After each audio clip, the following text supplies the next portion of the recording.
On from him to the conference happening around the Tshwane regional structure of the ANC, and we get an update there. The ANC Greater Tshwane Regional Conference, as you know, is finally in full swing after getting off to a bumpy start. Earlier, a protest broke out at the Indaba Hotel in Fourways in Johannesburg.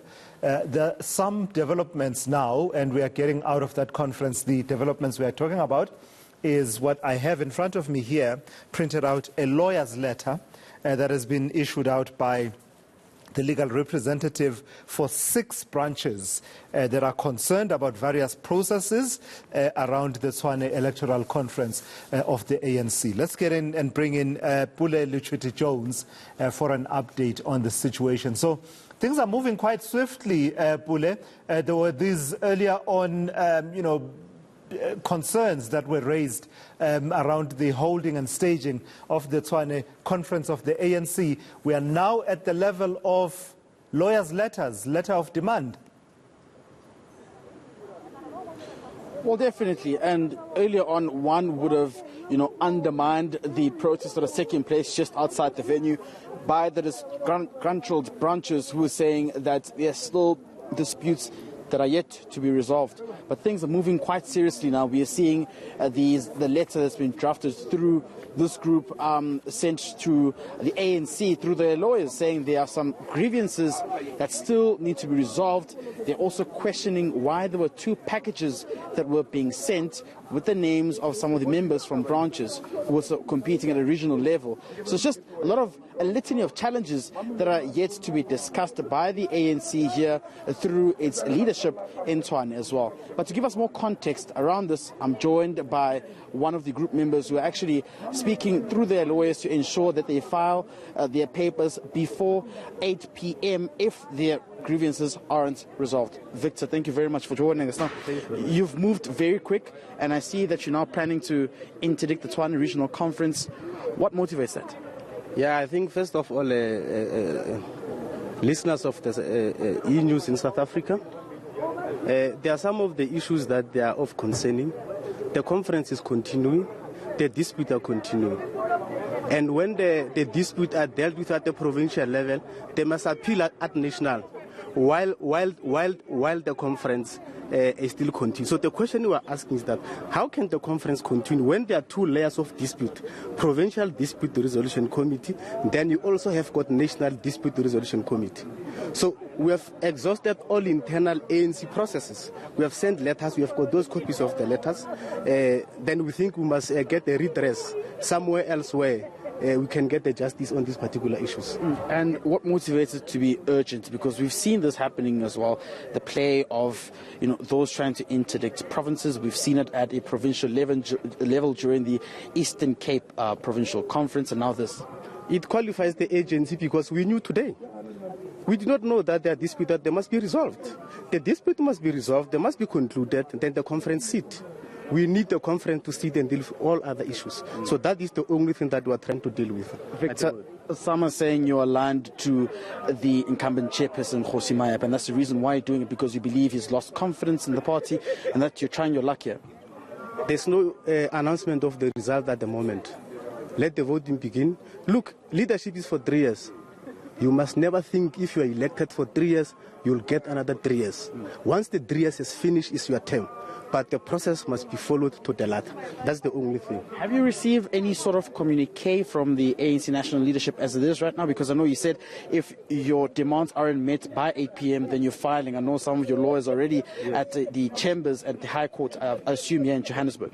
Yeah, they've given that process now up until 8 o'clock. And then I think we'll take it from there. Okay. Yes. Thank you very much for joining us on eNCA. Tulas, that's one of the members from the group members who were saying that they are giving the ANC national leadership till 8 p.m. to resolve their demands, or they will proceed with the legal way of ensuring that they interdict the regional conference. I tried to speak to the spokesperson of the ANC in Tshwane, who said that they'll only have to wait to look at the papers, then they'll respond to us once that's done. Yeah, Pule, let's stay on with that story a little bit and reflect what this lawyer's letter says. It's written by Nkapele Kidiboni of Nkapele K attorneys and basically signaling that they represent 6 branches out of Tshwane, and mentioning that issue that you're talking about of disputes that have not been resolved, and saying that it wasn't their wish to proceed against the ANC by way of legal action, by way of litigation. But the key parts that I want to get to paragraph 9 and paragraph 11. Paragraph 9 says our client had no intention to institute legal proceedings against the ANC. However, the unfolding events leave them with little or no choice but to act as such, and basically to request that the Office of the Secretary General intervene and resolve the issues and disputes. And lastly, and this is the critical part, paragraph 11, which says it is our client's instruction that the above appeals should be resolved today, on the 4th of June 2022, before 8 p.m., failing which we shall approach the High Court as stated. This threat of looming possible court action, Bule, how is it playing out at the conference itself?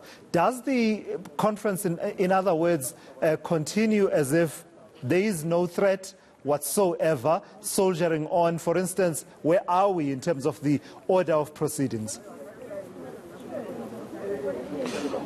Well, as it is right now, just a quick recap on what you said, paragraph 8, some of the grievances raised by these ANC group members is saying that despite their biannual branch general meetings being in good standing with the national audit meeting of the ANC, they are quite dismayed by how their groups have been denied access to actually register and participate in this conference as well. And we've seen how the regional conference has actually went through, it's currently ongoing.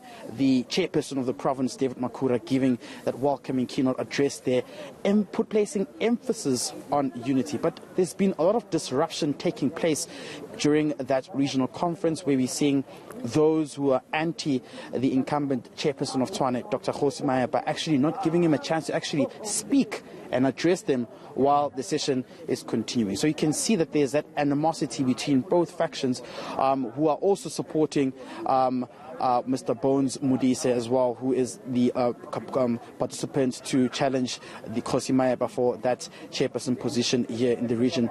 And as it is right now, we believe that once 8 p.m. comes through and nothing has been done, we will be seeing a different sway as to how this regional conference will be taking place. Earlier on, we spoke to the Tshwane spokesperson of the ANC here, who said that they had checked all disputes and everything was resolved, saying the steering committee as well, headed by Tasmin Butara, had made sure that everything was clear and that the conference could actually proceed forward. What we're seeing now is something very different, where we're seeing different wards as well complaining about the kind of treatment they've received, saying this conference is not fair enough as to how it has resolved its policy affairs, and they believe that the legal route is the only way they can take right now to ensure transparency. But let's also forget who are these people who are filing these papers, because they are also aligned to the Tshwane chairperson Kgosi Maya as well, who's lost confidence within his organization as well. So it's quite interesting to see how will that unfold. Yeah, it will be a long night for certainly the people who are leading the steering committee, I suppose, who are leading the staging of this conference, but also possibly for the lawyers of the ANC, should that threat of legal action materialize come 8 p.m. We're still some way from that, a few hours away from that. We'll keep checking in with eNCA's Bule Lichwiti Jones, who is out at the Indaba Hotel at Fourways, where the Tshwane Regional Conference of the ANC is being held.